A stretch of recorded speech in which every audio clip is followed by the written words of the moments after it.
संकल्प ब्रह्मविद्या निरूपण या निरूपण सोहळ्याच्या सत्रामध्ये आपण आज बघणार आहोत भेटीची वचने। आणि या संदर्भामध्ये स्वामींनी ईश्वर साधक भेटल्यानंतर ईश्वराचे जे अनुसरलेले साधक आहेत, वासनिक साधक आहेत, उपदेशी साधक आहेत, यांची भेटी घेतल्यानंतर नेमकं काय केलं पाहिजे या संदर्भामध्ये निरूपण आमच्या स्वामींनी केलेलं आहे।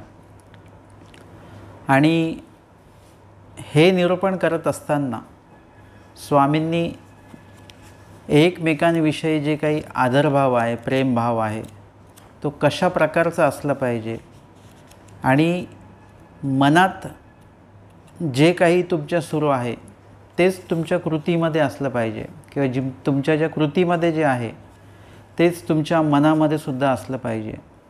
कधीकधी असं असतं की मनात खूप काही चांगलं करण्याचा भाव असतो, परंतु क्रियेमध्ये तो भाग उतरत नाही। तसं नसलं पाहिजे।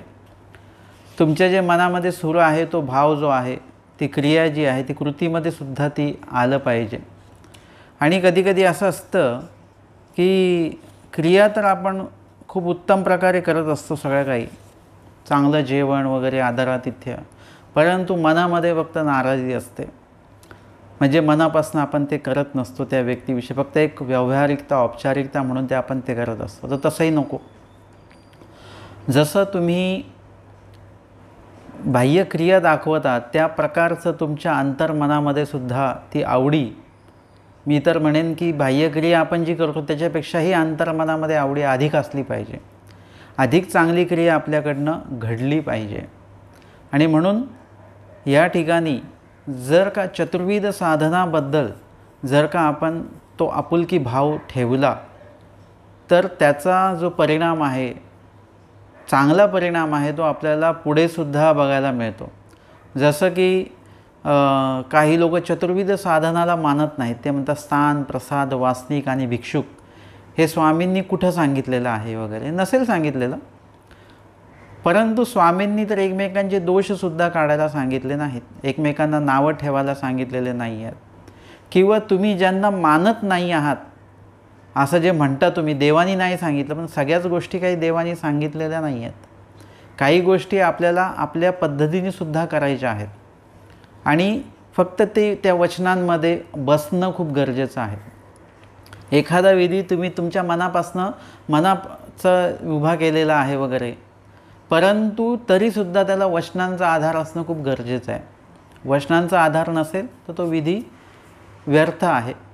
आणि म्हणून जरी स्वामींनी चतुर्विध साधनं असं कुठे तुम्हाला असं स्पष्ट सांगितलेलं नाही आहे, तरी पण अप्रत्यक्षरित्या आणि प्रत्यक्षरित्यासुद्धा मी म्हणेन स्वामींनी कुठे ना कुठे सांगितलेलंच आहे की येथीच्या संबंधा गेले तेतुले ओटे गोटे, याच्यामध्ये स्थान, प्रसाद सगळं आलेलं आहे। नमस्कारणे गेंगा। आणि का नव्हे, आमच्या स्वामींचा स्पर्श झालेला एखादा पाषाण असेल, एखादं वस्त्र असेल, एखादा धातू असेल, आमच्यासाठी खूप महत्त्वाचं आहे, कारण स्वामींचा स्पर्श त्याला झालेला आहे। त्याला आम्हाला देव मानायचा नाही आहे, परंतु आमच्या स्वामींच्या स्पर्शानं तो गेलेला आहे, म्हणून आमच्यासाठी तो महत्त्वाचा आहे। आमच्या गावाकडे बघा जुने घरं असतात, लोक पाडत नाहीत, कारण हे आमच्या वडिलांनी घेतलेलं आहे, वडिलांनी बांधलेलं आहे, म्हणजे त्याचं किती महत्त्व आपण ठेवत असतो। मग आमच्या स्वामींच्या संबंधित जे गेलेल्या वस्तू आहेत त्याचं कितीतरी महत्त्व आपण ठेवलं पाहिजे। प्रसाद त्याच्यामध्ये आले, स्थान, प्रसाद, वासनिक, म्हणजे अन्य लोक तर भरपूर आहेत, भरपूर लोकांना आपण भेटतो, पण त्यातल्या त्यात एखादा उपदेशी व्यक्ती भेटतो तेव्हा आपल्याला किती आनंद होतो, हा आमच्या स्वामींचा आहे बरं का।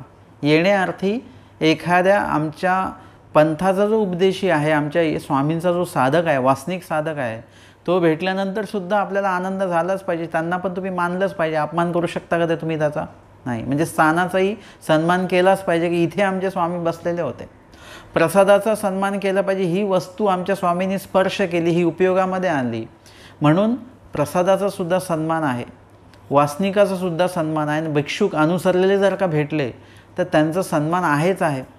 म्हणजे कुणाचाही अपमान करायचा नाही. आमच्या स्वामींनी तो पण एक हे करून दिलेलं आहे, आपण कुणाचाही अपमान मारिता पूजिता समान असलं पाहिजे. जर का असं आहे तर ईश्वरीचे साधक जे आहेत त्यांचासुद्धा सन्मान आपण करणं गरजेचं आहे.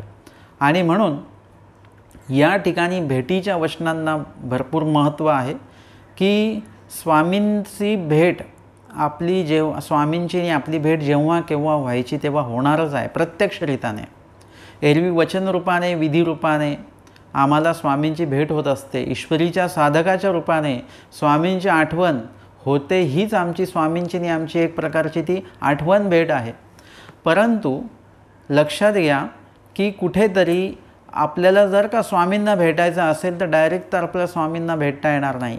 स्वामींच्या काही वस्तूंना आपल्याला भेटावं लागेल, स्वामींच्या काही व्यक्तींना आपल्याला भेटावं लागेल आणि त्यांच्याकडनं आपल्याला स्वामींबद्दलची माहिती मिळेल. स्वामींबद्दलची आवडी जी आहे ती आपली वाढेल आणि ते वाढताच त्याच्यानंतर मग काय होणार आहे की स्वामींपर्यंत आपली आवड पोचणार आहे आणि मग स्वामींपर्यंत आपली भेट पोचणार आहे. एखादी वस्तू आपण खातो तेव्हा आपल्याला ती वस्तू कदाचित कधी माहिती नसते. मग 4 लोक आपल्याला सांगतात की ही वस्तू अशी बनते तशी बनते, तिचं खायला अशी लागते तशी लागते, ती चटणीसोबत खाल्ली तर चांगली लागते, भाजीसोबत खाल्ली तर, म्हणजे ह्याबद्दल असं त्या वस्तूबद्दल त्या पदार्थाबद्दल आपल्याला एवढं सांगितलं जातं आणि मग आपल्याला त्या पदार्थाबद्दलची आवडी वाढते. एखादी जागा आहे, समजा डोमेग्राम आहे, डोमेग्राम समजा आपण कधी बघितलेलं नाही आहे, परंतु कोणी जर का सांगितलं डोमेग्राम म्हणजे अफाट अशी जागा आहे, ती स्वामींच्या पदस्पर्शाने पावन झालेली, बाजूनी नदी वाहते, त्या नदीमध्ये सुद्धा स्थान आहे, तितके रम्य स्थळ आहे, राजमठ, उंचमठ, तिन्ही मठ आहेत, शिन्नस्थळी आहे, गुंफा आहे, इतकी सुंदर सुंदर स्थानं, तिथली इतकी सुंदर सुंदर लीळा. म्हणजे हे जर का तुम्ही वातावरण निर्मिती केली तर एखाद्या ऐकणाऱ्याला सहज वाटेल की मलासुद्धा डोमेग्रामला घेऊन चला, मी कधी पाहिलं नाही. म्हणजे त्याची आवडी जी आहे त्या विशिष्ट त्या पदार्थ, व्यक्ती आणि वस्तूबद्दलची जी आवडी आहे ती सुरुवातीला आपल्याला नसते, पण कुणीतरी आपल्याला ते सांगतं आणि नंतर मग ती आवडी निर्माण होते आणि त्या वस्तू, पदार्थ, व्यक्तीपर्यंत जाण्याची आपली इच्छा जी आहे ती वाढत जाते, आवडी वाढत जाते. तशाच प्रमाणे आहे की तुम्हाला देवापर्यंतची आवडी जर निर्माण करायची असेल तर आधी देवाचे जे लोक आहेत त्यांना भेटावं लागेल. ते देवाची लोक देवासाठी काय आचरण करतात, कसं स्मरण करतात, देवाबद्दल काय बोलतात, देवाबद्दल काय सांगतात, ह्या सगळ्या गोष्टी जेव्हा तुमच्या समोर येतील त्या वेळेला तुम्हाला परमेश्वरासंदर्भातली जी आवडी आहे ती वाढत वाढत वाढत वाढत जाईल. लीळाचरित्रामध्ये आपण पाहतो की सांगितलेलं आहे की कुणीतरी स्वामींच्या सन्निधानामध्ये काही दिवस आहे, अन्य व्यक्ती आहे, ती स्वामींची सेवा केली, स्वामींचं दर्शन घेतलं, स्वामींचं बोलणं चालणं सगळं त्याने पाहिलं आणि मग स्वामी तिथून बीजे केल्यानंतर म्हणजे गेल्यानंतर जेव्हा केव्हा दुसरं कोणी येतं तेव्हा मग तो व्यक्ती त्या व्यक्तीला आमच्या स्वामींबद्दल सांगतो. काही सांगू त्यांचे सौंदर्य, काही सांगू त्याचे लावण्य, औदार्य, सौभाग्य, म्हणजे स्वामींच्याबद्दल तुम्हाला मी काय सांगू असं म्हणून तो त्याला स्वामींचं वर्णन करतो, श्रीमूर्तीचं वर्णन करतो, स्वामींच्या बोलण्याचं वर्णन करतो. आणि त्यावेळेला जो ऐकणार आहे, ज्यांनी स्वामींना पाहिलं नाही, त्याच्या मनामध्ये स्वामींना भेटायची इच्छा जागृत होते, आवडी जागृत होते आणि तो त्यांना विचारतो ते पुरुष कुठे आहेत. मग ते म्हणतात ते इथे गेले, आता मनसरकडे गेले. म्हणजे वर्णन ऐकल्यानंतर, स्वामींबद्दल ऐकल्यानंतर, स्वामींचं ज्ञान ऐकल्यानंतर जी स्वामींबद्दल आवडी निर्माण होते त्यानंतर स्वामींबद्दलची आवडी जी आहे ती स्वामींच्याकडे नेण्यासाठी तुम्हाला सोयीस्कर ठरत असते. परंतु ही माहिती ऐकणार कुठे, नुसतं वाचून चालत नाही बरं का. तुम्ही म्हटलं आमच्याकडे खूप पुस्तक आहेत, आम्ही ते वाचू वगैरे, परंतु प्रत्येक वेळी पुस्तक वाचून उपयोग होत नसतो. कधीकधी तुम्हाला श्रवण करावं लागतं. वाचनानेच नुसतं फायदा होत नाही, वाचन केलंच पाहिजे, परंतु कधीकधी ते वाचन जे आहे ते श्रवणसुद्धा केलं पाहिजे. कोणीतरी ते सांगेल, समजावून सांगेल तर अजून त्याबद्दल माहिती मिळते. मग हे कुठे मिळेल तुम्हाला? एखाद्या स्थानाकडे गेलात तर तुम्हाला तिथे कोणीतरी सांगेल इथे स्वामी आले, बसले, अमकं अमकं निरूपण झालं. कुणीतरी साधक भेटले, वासनिक भेटले, अनुसरलेले भेटले तर ते तुमच्याशी स्वामींसंदर्भातलं बोलतील. तुम्ही त्यांना बोलतं करा, त्यांच्याकडे विषय काढा, प्रश्न करा. धर्माबद्दल तुम्हाला माहिती नाही आहे ती माहिती काढा. अशा प्रकारे तुम्हाला ईश्वराची भेट कधी होणार आहे, जेव्हा तुम्ही आधी ईश्वर साधकाची, ईश्वर साधनाची भेट घ्याल आणि त्या ठिकाणी ईश्वराबद्दल तुम्हाला माहिती होईल आणि तदनंतर तुम्हाला ईश्वराच्या भेटीची आतुरता तुमची वाढेल. आणि म्हणून परमेश्वर साधकाची भेट, परमेश्वर साधनाची भेट ही खूप महत्त्वाची आहे. कुणी या गोष्टीला महत्त्व देत नसेल तर त्यांना तुम्ही हे उत्तर देऊ शकता किंवा त्यांना त्यांच्या ज्ञानाची पातळी किती संकोचित आहे तुमच्या लक्षात येऊ शकतं. आणि म्हणून परमेश्वराची भेट हे आमचं साध्य आहे. आम्हाला कुणाची भेट घ्यायची आहे? परमेश्वर साध्य जे आहे म्हणजे प्राप्ती, हेच आम्हाला पाहिजे. पण त्या प्राप्तीपर्यंत पोचवण्यासाठी ज्या ज्या काही गोष्टी आहेत, ज्याला साधन असं म्हणतात, प्रत्येक साध्यापर्यंत जाण्यासाठी तुम्हाला साधनाची गरज आहे. साधन नसेल तुम्ही साध्यापर्यंत पोचू शकत नाहीत. आणि म्हणून जी साधनाची निर्मिती होते त्या साधनाच्याही संपर्कात तुम्हाला यावं लागेल. त्या साधनाला तुम्हाला काय करावं लागेल?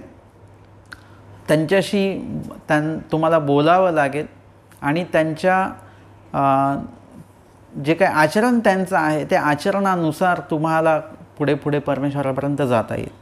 आणि म्हणून या ठिकाणी आपण घेणार आहोत आचाराचं 130 क्रमांकाचं वचन, श्रमनिवृत्ती कीजे, श्रमनिवृत्ती कीजे.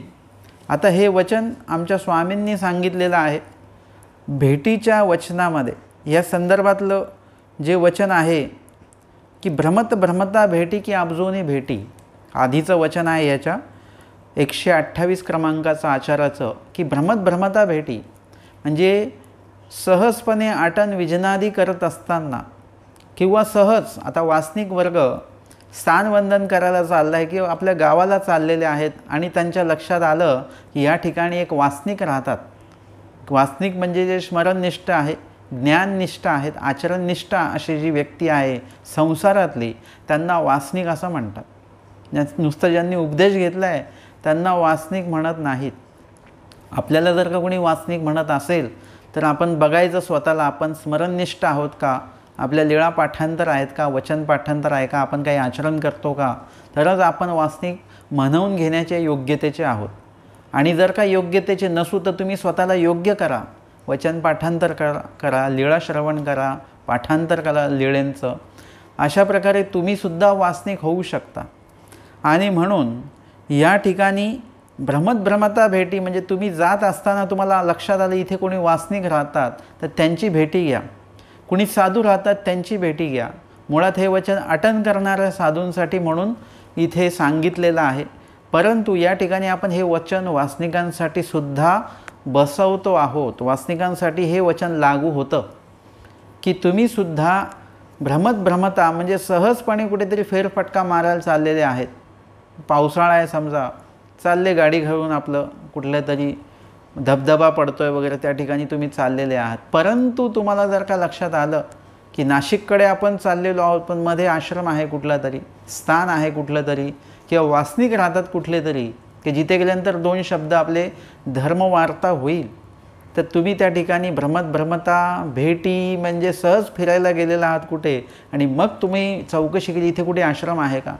खूप लोकांचे फोन येतात की आम्ही अमक्या अमक्या ठिकाणी नोकरीनिमित्त आलेलो आहोत किंवा अमक्या अमक्या ठिकाणी आम्ही फिरण्यासाठी आलेलो तर बाबा इथे कुठे मंदिर आहे का, स्थान आहे का, कुठे मार्ग आहे का, लोक आवर्जून विचारतात. का आपण एरवीच फिरायला आलेलो आहोत. परंतु भ्रमता भ्रमता भेटी म्हणजे कुणा साधूंची आपली भेटी होते का, वासनिकांची भेटी वा अब्जोनी भेटी का म्हणजे किंवा एक तर सहज भेट घ्या की आपजोनी भेटी म्हणजे खास तुम्ही चाललेले आहात की कुठेतरी हा प्रश्न पडलेला आहे, काही लीळा वाचन केलेले आहेत त्यातनं काही शंका आलेल्या आहेत, निर्माण झालेल्या आहेत, किंवा एखादं ते आम्ही डोमेग्रामच्या लीळेंचं श्रवण केलेलं आहे.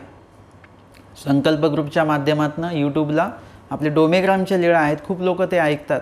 तर ते ऐकता ऐकता जर का त्यांना असं वाटलं की आपल्याला आता डोमेग्रामलाच जायचं आहे, हे काय आहे, खास तुम्ही तयारी केली डोमेग्रामला जाण्यासाठी, खास तुम्ही तयारी केली की अमक्या अमक्या अधिकरणांना भेटायला जाण्यासाठी, एखाद्या संतांना साधूंना भेटायला जाण्यासाठी म्हणून तुम्ही तयारी केलीत.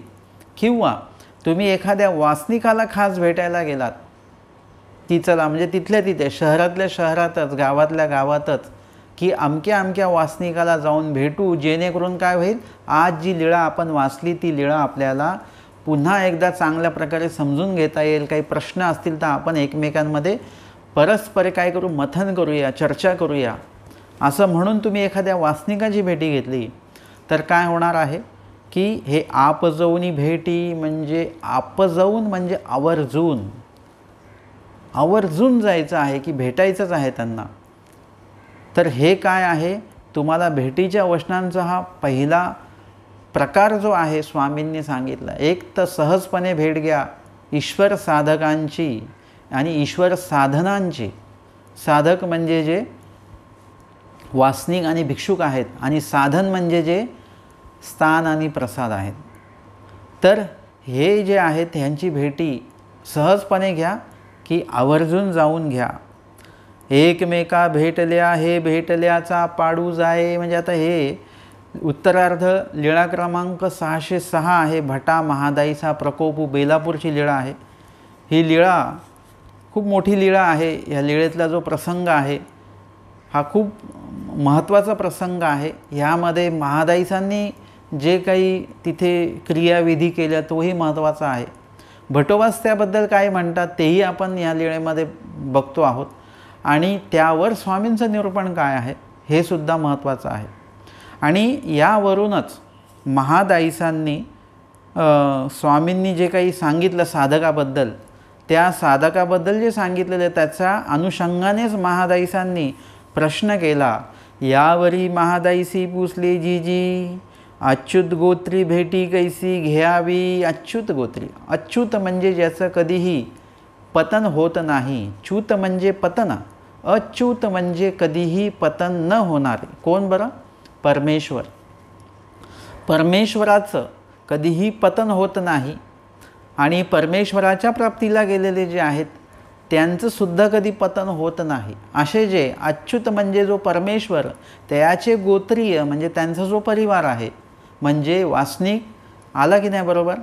अच्युत गोत्रीयांची भेटी जे कोणी म्हणतात की स्वामींनी नाव घेतलं नाही की स्थान प्रसाद वासनिक भिक्षुक असं नाव कुठे घेतलं नाही. तर बघा इथे आलेलं आहे की महादाईसा म्हणतात की अच्युत गोत्रीय म्हणजे ईश्वर जे साधक आहेत वासनिक किंवा भिक्षुक, जर का ते नसते तर स्वामींनी ते खंडन केलं असतं की बाई अच्युत गोत्रीय असं म्हणू नका, ईश्वराचे परिवार असं म्हणू नका. असं कुठेही स्वामींनी म्हटलं नाही आहे. आता परमेश्वराच्या परिवाराचा सुद्धा उल्लेख देवाने केलेला आहे. बाई आधी येथ बुद्धी होवावी मग येथीच्या परिवारावर व्हावी. इथे वासनिक आणि भिक्षुक याच्यामध्ये आलेले आहेत. सारंग पंडितांच्या घरच्या त्या प्रसंगावरून स्वामींनी वचन की बाईसा म्हणतात की बाबा आमच्यावर परिवारावर बुद्धी बिलकुलसुद्धा बुद्धी नाही या सारंग पंडिताची. स्वामी बाई आधी येथ बुद्धी होय मग येथीच्या परिवारावर नाही. स्वामींचा परिवार म्हणजे वासनिक आणि भिक्षुक. तर मग महादाईसा म्हणतात की अच्युत गोत्रीयांची भेटी कशी घ्यावी बरं. आणि यावर आणि भेटीकाळी काही आचरावे. आणि भेटीकाळी म्हणजे जेव्हा भेट होते त्यावेळी नेमकं करायचं काय, आचरण कसं करायचं आहे हे पण महादाईसांनी विचारलं.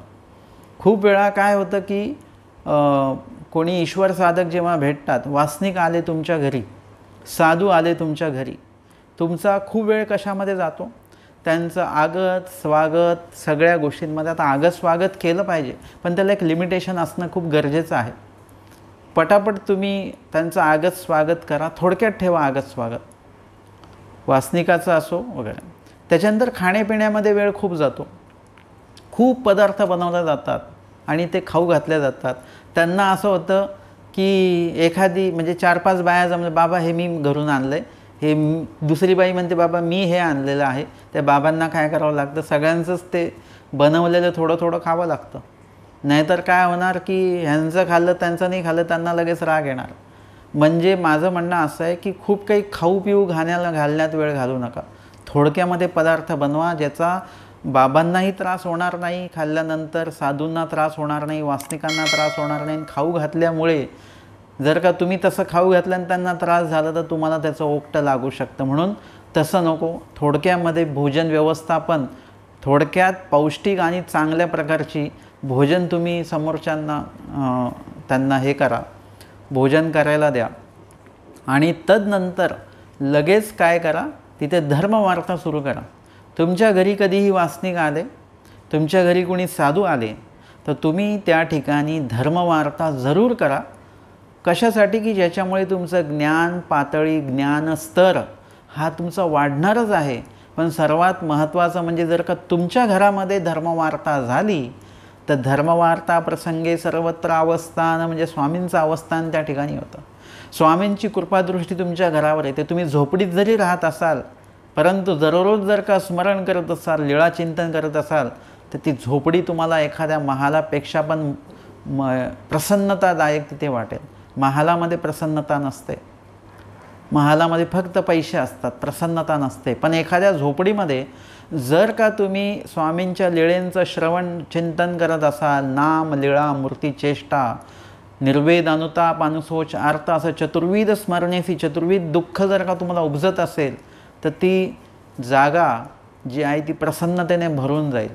आणि म्हणून लक्षात घ्या, थोडंसं स्वार्थी होऊन जायचं की आपल्या घरी धर्मवार्ता का झाली पाहिजे, की धर्मवार्ता केली तर स्वामींचं अवस्थान त्या ठिकाणी होतं, स्वामींची कृपादृष्टी आपल्या घरावर होते, आपल्या घरामध्ये प्रसन्नता निर्माण होते. आणि म्हणून स्वार्थी व्हायचं, आपल्याच घरी सत्संग झाला पाहिजे, आपल्या घरी सत्संग झालाच पाहिजे, अशा प्रकारची वृत्ती आपण तयार केली तर त्याच्यामुळे बघा किती मोठा फायदा होतो. तुम्ही खूप मोठा पैसा खर्च करून अवसर केला, त्याहीपेक्षा काहीही खर्च न करता फक्त आपला वेळ उपयोगी लावायचा आणि स्वामींच्या लीळेंचे चिंतन तुमच्या घरामध्ये करा. बाकी काहीच करायचं नाही, काहीही नाही केलं तरी चालेल, फक्त स्वामींच्या लीळेंचं श्रवण चिंतन तुमच्या घरामध्ये होऊ द्या.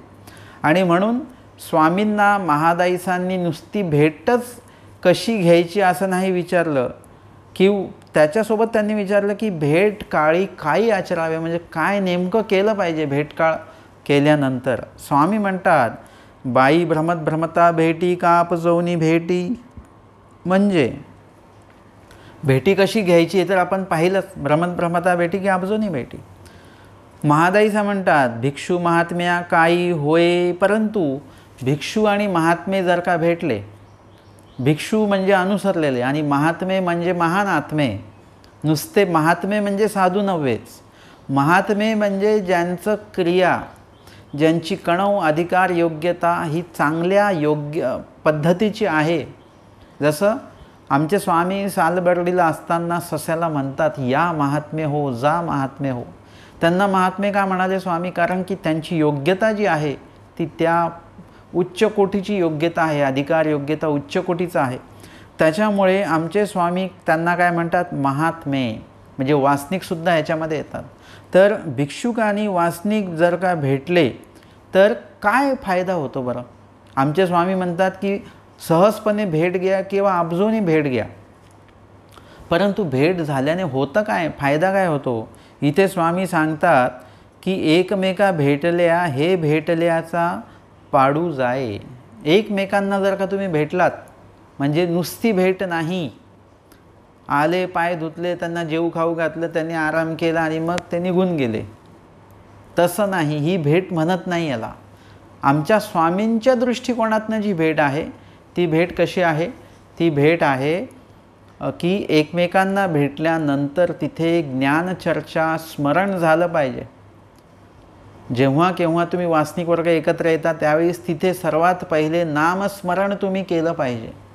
नामस्मरण, त्याच्यानंतर लीळा श्रवण चिंतन, त्याच्यावर चर्चा मंथन. काही प्रश्न तुम्हाला निर्माण झाली, काही प्रश्नांची उत्तरं तुम्ही दिली पाहिजेत, काही प्रश्न तुम्ही निर्माण केले पाहिजेत आणि यावर तुम्ही चर्चा मंथन केलं पाहिजे. तर त्याला म्हणतात भेट. एकमेकांना जेवू खाऊ घालणे, चहा देणे, पाणी देणे, भेटवस्तू देण्याला भेट म्हणत नाहीत. तर तुमची धर्मचर्चा होणे, धर्मवार्ता होणे याला म्हणतात भेट. ही महानुभावांची भेट आहे, ही महानुभाव पंथाची ही भेट आहे. तर तुम्ही त्या दृष्टिकोनातनं सुद्धा थोडा विचार केला पाहिजे सर्वांनी. आणि एकमेकांना भेटल्यानंतर हे भेटल्याचा पाडू जाय, म्हणजे परमेश्वर भेटल्यासारखे आहेत. कसे काय बरं? की समोरची व्यक्ती परमेश्वर नाही आहेत बरं. तुमच्या घरी कोणी साधू आले, वासनिक आले म्हणजे ते परमेश्वर नाहीत, परंतु ते भेटल्यानंतर परमेश्वर भेटल्यासारखं आहे. म्हणजे कसं, का बरं असं स्वामी म्हणाले? कारण की परमेश्वर भेटले तर काय होईल? जर का परमेश्वर भेटले तर तुमची योग्यता वाढवण्याकडे परमेश्वर लक्ष देतील. परमेश्वर जर का भेटले तर तुमचे अधिकार, तुमची कणव वाढेल, तुमचं भलं होईल, तुमचा ज्ञानस्तर वाढेल, अज्ञान तुमचं फिटेल.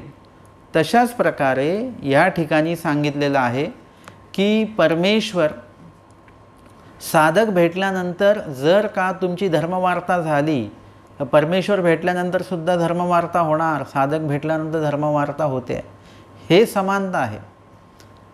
परमेश्वर भेटल्यानंतर तुमची योग्यता, अधिकार, कणव वाढेल. तसं एखादे ईश्वराचे साधक भेटले तेव्हासुद्धा तुमचा अधिकार, योग्यता, कणव वाढवू शकते. परमेश्वर भेटले तर तुमचं भलं होईल, तसं साधक अनुसरले भेटले तेव्हासुद्धा तुमचं भलं होतं. ही जी काही समानता होते आहे, येण्याअर्थी वास्तविक परमेश्वर भेटले तर 100% योग्यता, अधिकार, कणव होईल. एखादे साधक भेटले तर 50%च होईल, 40%च होईल, परंतु होईल ह्याला खूप महत्त्व आहे. आणि म्हणून परमेश्वर भेटल्यानंतर ज्या काही गोष्टी घडतात तशाच गोष्टी थोड्याफार प्रमाणामध्ये का होईना, स्वामी भेटल्यानंतर ज्या गोष्टी होतात त्याच गोष्टी थोड्याफार प्रमाणात का होईना वासनिक आणि साधू भेटल्यानंतर सुद्धा होऊ शकतात. म्हणून ते भेटले म्हणजे परमेश्वर साधक भेटल्यासारखा आहे, परमेश्वर भेटल्यासारखे आहेत आपल्याला, असं स्वामींना इथे सांगायचं आहे. मग एकमेका भेटल्याचा पाड जाय, मग काय केलं पाहिजे बरं? एखादे वासनिक साधू येतात तेव्हा आपण काय केलं पाहिजे? श्रमनिवृत्ती की जे श्रमनिवृत्ती करायची सर्वात पहिले. आल्या लगेच ज्ञान नाही की ते बाबा आले नाही की लगेच बसता, हां बाबा ह्याचं उत्तर द्या, असं नाही. त्यांची श्रमनिवृत्ती करा. पाय धुतल्याने खूपसा थकवा निघून जातो. गरम पाण्याने पाय धुवा, थंड पाण्याने पाय धुवा. विशिष्ट वेळानुसार, एखाद्या वेळेस थंडी असेल तर थंड पाण्याने पाय धुवू नका, पाय ते आखडून जातील त्यांचे. गरम पाण्याने पाय धुवा. उन्हाळा असेल आणि उन्हातनं ते आलेले आहेत अशा वेळेला थंड पाण्याने पाय धुवा, म्हणजे ते बरं वाटेल त्यांना. म्हणजे श्रमनिवृत्ती विविध प्रकारे केल्या जाते. आमच्या मार्गामध्ये आजसुद्धा श्रमनिवृत्ती, क्षेमवार्ता याला खूप महत्त्व आहे. जर का कुणी वासनिक आले किंवा कुणी साधू आले तर त्यांची क्षेमवार्ता विचारल्या जाते, म्हणजे विचारपूस केल्या जाते. आधी विचारपूस करण्याआधी काय केलं जातं? त्यांचे पाय धुतल्या जाणार किंवा त्यांना हातपाय धुवायला पाणी दिलं जाणार. साधू असतील तर त्यांचे पाय धुतल्या जातील. त्याच्यानंतर देवपूजा वगैरे त्यांनी विशेष वंदन केले. त्याच्यानंतर अधिकरणांची भेटी, पोफळ द्यायचं, पोफळ घ्यायचं त्यांच्याकडनं, म्हणजे ते देतील. अशा पद्धतीने ती भेटी होते. काही आपल्याकडनं फळद्रव्य देता आलं ते द्यावं आपण. आणि तदनंतर आपण बसल्यानंतर तिथले जे कोणी साधू आहेत, साधक आहेत, ते आश्रमस्थ, ते आपले खांदे वगैरे असे दाबतात, आपले पाय दाबतात. म्हणजे तुम्ही थकून आलेला आहात, प्रवास करून आलेले आहात. तर या ठिकाणी अशा प्रकारे, बरं आपण कुठल्या नातलगांच्या घरी गेलो तर अशी सेवा होते का कधी आपली? कधीच होत नाही. पण आश्रमात गेले म्हणजे साधूंची सेवा होते अशी फक्त, की त्या ठिकाणी तुमचं ते खांदे बिंदे चोरल्या जातात, बरं वाटतं. म्हणजे अशा प्रकारे श्रमनिवृत्ती आहे. त्याच्यानंतर 2 दंडवत घातल्या जातात. तुम्ही जोपर्यंत इथे आहात तोपर्यंत इथे उष्णोदक, उदक, भोजन जे काय आहे ते सर्व सेवा आमची स्वीकारा म्हणून या ठिकाणी विनंती केल्या जाते. म्हणजे किती आदरपूर्वक, हा आग्रहपूर्वक, आवडीपूर्वक हा सगळं विधिविधान आहे. असं कधी आपल्या नातलगांमध्ये असतं का? कधीच नाही. परंतु दैवराटीमध्ये, मार्गामध्ये अजूनही ही पद्धत ही आहे, पूर्वापार ही चालत आलेली आहे. आणि मग त्या ठिकाणी तिथले जे मुख्य अधिकरणं आहेत किंवा जे कोणी मुख्य असतील ते तुम्हाला विचारतात, कुठून आलात, काय आलात, कधी निघाले होते, शिदोरीसोबत होती का, किती वाजता जेवले, कुठे जेवलात, नसाल जेवलात तर मग लगेच भोजन आम्ही इथे तयार करतो वगैरे वगैरे. म्हणजे एवढी सगळी आपुलकीने चौकशी तर आपली कर्मराटीमध्ये, नातलगांमध्ये कोणी करत नाही. परंतु मार्गामध्ये ती चौकशी केल्या जाते. कुठं जेवलात, काय जेवलात, किती वाजता जेवलात, शिदोरी आणलेली का, म्हणजे सगळं हे सांगितलं जातं, विचारलं जातं. तुम्ही दुसऱ्या दिवशी जात असाल पुढच्या प्रवासाला तर तुम्हाला आवर्जून शिदोरी दिल्या जाते. तुम्ही किती मार्गामध्ये सांगा शिदोरी नको, तरी ते आवर्जून शिदोरी देतात. ते म्हणतात नाही, शिदोरी असू द्या, उपयोगी येईल. आणि जर का तुम्ही शिदोरी नेली नाही तर बरोबर तुम्हाला पुढे हॉटेलही भेटणार नाही, भूकही लागेल आणि जेवायला भेटणार नाही. मग तुम्हाला आठवेल जर का शिदोरी आणली असती तर बरं झालं असतं. कधी कधी असं असतं की शिदोरी आणली तर असं वाटतं की बरं झालं शिदोरी आणली, की लगेच आपल्याकडे पाणी होतं, एका ठिकाणी थांबलो, जेवलो आणि ते जेवण आपल्याला भिक्षांना जे मिळालेलं आहे. तर एकंदरीत हा भेटीकाळ जो आहे, मी तुम्हाला हे सगळं का सांगतो आहे, कारण की भेटीची सुरुवात ते तुम्ही त्यांचा निरोप घेऊन जाईपर्यंत पूर्ण काय करत असतात, हा भेटीचा जो विधान आहे तो पाळत असतात.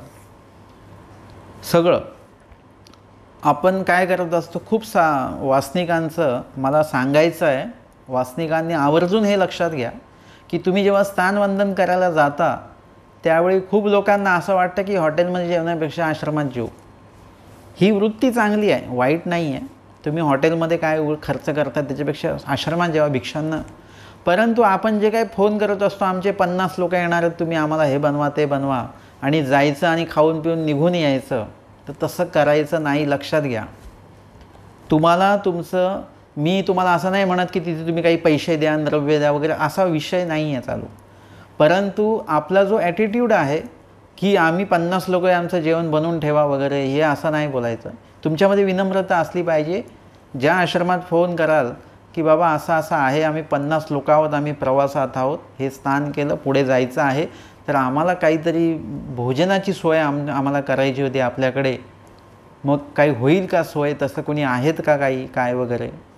मग ते म्हणतील ठीक आहे, आमच्याकडे कोणी करायला नाही आहे, मग तुम्ही आचारी लावा. पैसे तर सगळीकडे खर्च करतोच आहे की नाही, म्हणजे तिथे लगेच आपण हिशोब करायला लागतो.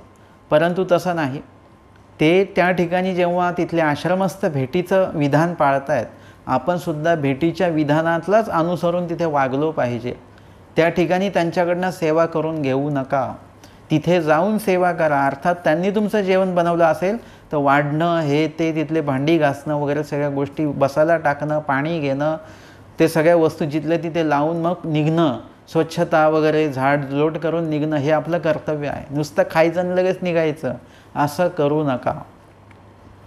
आणि म्हणून हे मी का सांगतोय की भेटीच्या वचनामध्ये जर का तुम्ही चुकलात तर तुम्हाला लगेच तिथे दोष निष्पत्ती होईल. म्हणजे सेवा करून घ्यायला तुम्ही गेलात की सेवा करायला तिथे जायचं असतं, सेवा करायला जायचं असतं.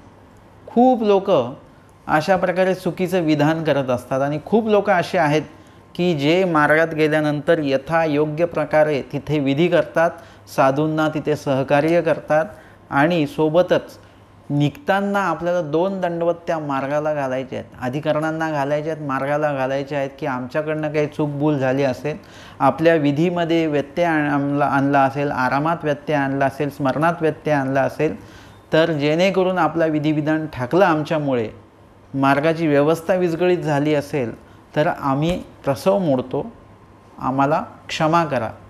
असे 2 दंडवत घालून तुम्ही त्या अधिकरणांना, वासनिक त्या मार्गाला, यांच्या निमित्तानेच तुम्ही देवाला विनंती करायची आहे की देवा, जे काही दोष घडला असेल तर आमचा तो दोष तुम्ही क्षाळन करा, आम्हाला विधी काय करा, असा विधी घडवा की ज्याच्यामुळे हा दोष आमचा क्षाळन होईल. हे भेटीच्या विधानातला सगळा हा प्रकार आहे. तुम्ही भेटल्यापासून तर तिथून निघून जाण्यापर्यंत. अधिकरणांना भेटल्यानंतर सुद्धा 2 दंडवत त्यांना घालायचे, आपण मार्गाला 2 दंडवत घालायचे आणि तिथे आपला निवास आपण करायचा आहे. निघताना परत 2 दंडवत प्रसवाचे प्रायश्चित करूनच आपण तिथून निघायचं आहे. आणि म्हणून सांगितलं की श्रमनिवृत्ती कीजे. श्रमनिवृत्ती मी तुम्हाला सांगितलेली आहे की त्यांना कशा प्रकारे त्यांचं थकवा जाईल अशा प्रकारचं तुम्ही त्या ठिकाणी त्यांच्याशी वर्तन करायचं. त्यांना पेय तसं द्यायचं आहे, थंड गरम काय जे पेय द्यायचं आहे तुम्हाला ते द्यावं, भोजन द्यावं, अशा प्रकारे आरामाची व्यवस्था त्यांची असावी. आणि मग नुसतंच श्रमनिवृत्ती करायची का ना, फाळुंके पालटी जे ती फाळुंके, म्हणजे आटनादी असलेल्या साधूंच्या विषयी सांगितलेलं आहे की ते जे समोरचे जे साधू आहेत त्यांचे जर का कपडे मळके असतील, फाटके असतील, तर आपल्याकडचे कपडे त्यांना द्यायचे आणि त्यांचे जे काही फाटके वस्त्र आहेत ते आपण घ्यायचे. का घ्यायचे आपण? कारण की ते काय करतील, कारण समोरची व्यक्ती आचरणवंत आहे, ते सुद्धा तुमचे ते कपडे तुमच्यासमोर घालतील, पुढे जाऊन परत आपलं जीर्ण वस्त्रच, मळके वस्त्रच ते परिधान करतील. तुमचे ते चांगले ते ठेवून देतील, ते कोणाला तरी देतील. ते म्हणून काय करायचं, त्यांचं ते घेऊन घ्यायचं आणि आपण स्वतः ते उपयोगामध्ये आणायचं आणि त्यांना चांगलं वस्त्र द्यायचं. फाळुंके पालटीच येते, म्हणजे पालटणे म्हणजे त्यांचं आपण घ्यायचं नाही, आपलं त्यांना द्यायचं. आता याला नुसत्या कपड्यांमध्येच आपण अडकवायचं नाही, तर फाळुंके या पदामध्ये विधी आहेत. आपण समजा 1च तास स्मरण करतो आहे, परंतु समोरची व्यक्ती 1.5 तास स्मरण करते, तर आपण काय करायचं, आपण सुद्धा 1.5 तास स्मरण त्यांच्यासारखं करायचं. त्यांच्याकडचा एखादा विधी आहे तो आपल्याकडे घ्यायचा, किंवा त्यांच्या काही गोष्टींमध्ये समजा काहीतरी असं काही करत असतील ज्याच्यामुळे त्यांना त्रास होतो आहे, तर आपल्याकडचा एखादा चांगला जी माहिती आहे ती माहिती त्यांना आपण द्यायची, जेणेकरून त्यांना सोयीस्कर आचरण करण्यासाठी होणार आहे. तर फाळुंके पालटी येते. आपल्याकडचं जे काही माहिती आहे ती त्यांना द्यायची, त्यांच्याकडची माहिती आपल्याला घ्यायची. आपल्याकडच्या शंका त्यांच्याकडे हे करायच्या, त्यांना विचारायच्या, त्यांच्या शंका आपण विचारायच्या. अशा प्रकारे फाळुंके पालटणे म्हणजे विचारांची आणि आचारांची देवाणघेवाण करायची. एकमेकांशी बोला की तुम्ही वासनिक भेटल्यानंतर पण तुमच्याकडे पाणी आलं का, आमच्याकडे नाही आलं पाणी, किती वाजता येतं पाणी, ह्या गोष्टी करण्यापेक्षा तुम्ही किती स्मरण करता, किती वेळ करता, कसं करता, कशा लीळा आठवता, दुःख कसं त्याच्यामध्ये करता, निर्वेद कसा करता, हे त्यांना विचारा. लीळा कशा पाठांतर करता, वचन कसं पाठांतर करता, साधू कोणी आले तर तुम्ही काय करता, वगैरे वगैरे असं प्रकारचं तुम्ही त्यांचा प्रश्न करा, ते पण तुम्हाला प्रश्न करतील. हे फाळुंके पालटा. एकमेकांना माहिती त्याच्याबद्दलची विचारा आणि एकमेकांचा ज्ञानस्तर वाढवा. येथीच्या कथा वार्ता कीजेती की, मग अजून काय करायचं, येथीच्या म्हणजे स्वामींच्या ज्या कथा वार्ता, म्हणजे येथीच्या म्हणजे आमच्या, म्हणजे स्वामी सांगतात की आमच्या कथा वार्ता म्हणजे स्वामींच्या लीळा ज्या तुम्ही पाहिलेल्या आहेत, ऐकलेल्या आहेत, श्रवण केलेले आहेत, कुणीतरी सांगितलेले आहेत, कुठेतरी वाचलेले आहेत, त्या लीळेंबद्दल तुम्ही काय करा, एकमेकांशी वार्ता करा. येथीच्या कथा वार्ता म्हणजे धर्मवार्ता इथे स्वामींनी करायला सांगितलं आहे. आणि अशा प्रकारे 7-5 दिवस एकत्र असायला देवाने सांगितलं. 7-5 दिवस तुम्ही एकत्र राहायचं. म्हणजे जर का भेटीचं विधान आहे, या भेटीच्या विधानात किती वेळपर्यंत सोबत राहायचं की जेणेकरून तो एकमेकांबद्दलची जी काही आवडी आहे वगैरे ती टिकून राहू शकते. किंवा जसं की बोलताना, निरूपण करताना खूप तर खूप पाऊण तासाचं निरूपण असावं, पाऊण तासाच्या वरती 1 मिनिटसुद्धा निरूपण नसावं. का बरं? कारण की ऐकण्याची जी काही मनस्थिती असते प्रत्येकाची ती अर्धा तास ते पाऊण तास असते. तसं एकत्र राहण्याची जी काही कालमर्यादा आहे ती कालमर्यादा स्वामींनी सांगून ठेवली की 7-5 दिवस, 1 तर 7 दिवस, खूप तर खूप 5 दिवस किंवा खूप तर खूप 7 दिवस तुम्ही एकत्र राहा. त्याच्यानंतर विभाग करायचा, तुम्ही तुमच्या आचरणाला, आम्ही आमच्या आचरणाला. कुणाच्याही घरी तुम्ही गेलात तर 5 दिवस राहणं हे सोयीस्कर आहे, एकदम व्यवस्थित. 5व्या दिवशी तुम्ही निघालात किंवा 6व्या दिवशी निघालात तर म्हणतात थांबा थांबा थांबा. पण तुम्ही जर का चांगले 20 दिवस 15 दिवस राहिलात तर मग त्या लोकांना वाटतं कधी जाता आणि कधी नाही. म्हणजे लोकांना उबग येतो, कुणालाही आपला उबग आला नाही पाहिजे. म्हणून एक स्वामींनी इतकं व्यावहारिकपणे बघितलेलं आहे. हे पाहिलं गेलं तर हे जे स्वामींची जी काही वचनं आहेत ही इतकी व्यवहाराला धरून आहेत, प्रसंगोचित आहेत आणि कुठे कुठल्या वेळी कसं वागायचं हे सांगणारी आहेत. आणि म्हणून इथे सांगितलं की 7-5 दिवस एकत्र थांबा, त्याच्या तेवढापर्यंत स्नेह एकदम सुंदर प्रकारे टिकून राहतं. आणि त्यानंतर विभाग करा की जाताना त्यांना असं वाटलं पाहिजे तुम्ही उघत चाललात, थोडं अजून थांबा अजून थांबा असं म्हटलं पाहिजे. आणि आपल्याला पण असं वाटलं पाहिजे की अजून थांबलो असं तर बरं झालं असतं, असं आपल्या मनामध्ये सुद्धा त्या समोरच्या व्यक्तीबद्दल स्नेह असला पाहिजे.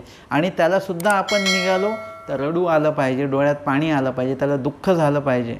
की बाबा तुम्ही चाललात, थोडं थांबले असता असं त्यांनी पुन्हा पुन्हा म्हटलं पाहिजे. 7-5 दिवस एकत्र असणे आपणल्या जाऊ लागले आपापल्या विधीसाठी, नित्यविधीसाठी आपण निघायचं. आणि मग इथे आपण्या जाऊ लागायचे. तव जवपर्यंत असावेत तवपर्यंत पूर्वोत्तर क्षण दुर्लभ. आणि जोपर्यंत तुम्ही त्यांच्यासोबत आहात तोपर्यंत पूर्वोत्तर क्षण दुर्लभ. म्हणजे पूर्व आणि उत्तर क्षण जो आहे, पूर्व म्हणजे भेटीचा काळ आणि उत्तर म्हणजे निरोप देण्याचा जो काळ आहे तो दुर्लभ. म्हणजे भेटीकाळी जी आवडी असते तीच आवडी तुमची विभाग होताना, म्हणजे वेगळं होताना सुद्धा ते निघतात त्यावेळेला तो सुद्धा तुमची त्यांच्याबद्दल तेवढीच आवडी असली पाहिजे. म्हणजे त्यांचीसुद्धा तुमच्याबद्दल तेवढीच आवडी असली पाहिजे. हे सुद्धा आपल्या हातामध्ये आहे. म्हणजे आपलं जर का वर्तन वगैरे सगळं चांगलं असेल, विधिविधान चांगलं असेल, तर त्यांनासुद्धा वाटेल की नाही म्हणजे विभाग झाला नाही पाहिजे, त्यांनासुद्धा असं जाणवलं पाहिजे. आणि तुम्हालासुद्धा त्या व्यक्तीबद्दल, तो व्यक्ती कसेही वर्तन असेल तरीसुद्धा तुमचं पूर्वकाळी जो काही आवडी होती भेटीकाळी, तीच निरोप देतानासुद्धा तुमची ती आवडी असणं गरजेचं आहे. पूर्वोत्तर क्षण दुर्लभ. भटोबास विचारता जी अभ्यागत आल्या आपण्या ते काही नसे तरी काही करावे जी. म्हणजे अभ्यागत कुणी आले, वासनिक आले वगैरे, आपल्याकडे जर का काहीच नाही आहे, जर का नित्यविधीमध्ये असणाऱ्या व्यक्तीकडे काहीच नाही, व्यक्ती झोळी आहे, पोथीपान आहे, विशेष आहेत, बस एवढंच आहे. आणि मग आता काय करायचं? स्वामी म्हणतात वानरे आपण्या ते काही असे तरी तैसे की. तुमच्याकडे जर का काही सकाळचा दुपारचा काही कोरकुटका असेल शिल्लक तर तुम्ही त्यांना तो द्या खाण्यासाठी वगैरे. आणि नसेल तर आपण्या सांगा ते भिक्षे नेही जे. एक तर भिक्षा मागून आणा आणि त्यांना द्या, किंवा आपल्यासोबत भिक्षेला त्यांना घेऊन जा. भिक्षेला जर का उत्तम पदार्थ वाढत असतील तर ते त्यांना सांगायचं नाही यांना वाढा, ह्यांच्या झोळीत वाढा. त्यांना तो काय करायचा, त्यांच्याकडे तो सुपूर्द करायचा, तो म्हणजे त्यांच्या झोळीमध्ये तो वाढण्यासाठी तो सांगायचा. अशा प्रकारे त्यांना भिक्षेला घेऊन जायचं आपल्यासोबत. हो का जी तरी आपण्या ते काही असे ते कैसे जी. म्हणजे आपल्याकडे काही असे म्हणजे कसं बरं. स्वामी सांगतात वानऱ्या पुरुष आपले करणे म्हणून प्रवर्तित या द्रव्याची शते मिळती. आचार्य विचारतात स्वामींना की आपल्याकडे जे असे ते की जे, म्हणजे आपल्याकडे नेमकं कसं काय असेल बरं. आपल्याकडे तर काहीच नाही आहे, आपल्याकडे द्रव्य नाही, काही नाही आहे. कारण नित्यविधीसाठी निघालेला जो व्यक्ती आहे त्यांच्याकडे विशेषसुद्धा एकच असतो, मोजकं सामान असतं, मोजकं साहित्य असतं. आणि मग आता कोणी अभ्यागत आले मग त्यांना कसं काय पूजन भजन त्यांचं कसं काय घडणार आपल्याला. तर स्वामींनी त्याचं सांगितलेलं आहे, जर का पुढे वासनिक भेटीचा किंवा अधिकरण भेटीचा किंवा एखाद्या आचरणवंत भेटीचा जर का योग येणार असेल पुढे, तर काय होतं, पुरुष आपले करणे म्हणून प्रवर्तित या द्रव्याची शते मिळते. म्हणजे जर का तुमच्या मनामध्ये जर का सुद्धा असेल की खूप दिवस कोणी साधक भेटले नाहीत, काही विधिविधान झालं नाही, माझ्याकडनं भजन पूजन घडलं नाही, तर काय होईल की ते पुढे साधू संतांचा योग येण्याच्या आधी तुम्हाला द्रव्य प्राप्त होईल, पदार्थ प्राप्त होईल, वस्त्र वगैरे काय जे काही मूल्यवान असेल ते प्राप्त होईल. आणि नंतर ईश्वर साधकाची भेटी लगोलग होईल की जेणेकरून तुम्हाला जे भेटलेलं आहे ते लगेच त्यांना तिकडे तुम्हाला देता यावं. ईश्वर साधक जे ज्यांनी त्याग केलेला आहे सगळ्या गोष्टींचा, निरालंबी जे झालेले आहेत, त्यांना जेव्हा एखादी गोष्ट भेटते तेव्हा ते लक्षात घेतात की पुढे काहीतरी ईश्वर आपल्याला प्राप्त करून देत आहेत की काय. विधी एखादा विधी प्राप्त होणारे कोणीतरी साधकाची भेटी होणारे की काय, म्हणून हा पदार्थ देवाने मला आता उपलब्ध करून दिला. आणि होतंही तसंच, जर का तो पदार्थ येऊन ते पुढे जात नाही तोपर्यंत कोण ना कोण अधिकरण साधूंची भेटी प्राप्त होते आणि तो पदार्थ, ती वस्तू, ते द्रव्य लगेच तिकडे ते लोक सुपूर्द करतात, तिथे तो क्रियामध्ये तो उपयोगी आणतात. तर अशा प्रकारे तुमच्या मनामध्ये तळमळ असेल तर परमेश्वर ती प्राप्त करून देतात. ती तळमळ तुमच्या पूर्णत्वास नेतात. त्या तळमळीनुसार तुम्हाला परमेश्वर योग्य ते पदार्थ, व्यक्ती, वस्तू प्राप्त करून देतात, असं स्वामींनी या ठिकाणी सांगितलेलं आहे. श्रमनिवृत्ती कीजे या वचनावर आणि त्या वचनासंदर्भात जी काही भेटीची वचनं आहेत त्या भेटीच्या वचनांवर आपण या ठिकाणी श्रवण आणि चिंतन केलेलं आहे. आजच्या सत्रामध्ये आपण मुख्यत्वे 130 क्रमांकाचं श्रमनिवृत्ती की जे हे आचाराचं वचन आपण पाहिलं आणि तत्संदर्भातली उत्तरार्ध 606 क्रमांकाची बेलापूरची भटा महादाईचा प्रकोपू ह्या लीळेचा शेवटचा जो काही विभाग आहे तो विभाग आपण या ठिकाणी श्रवण आणि चिंतन केलेला आहे. दंडवत हो.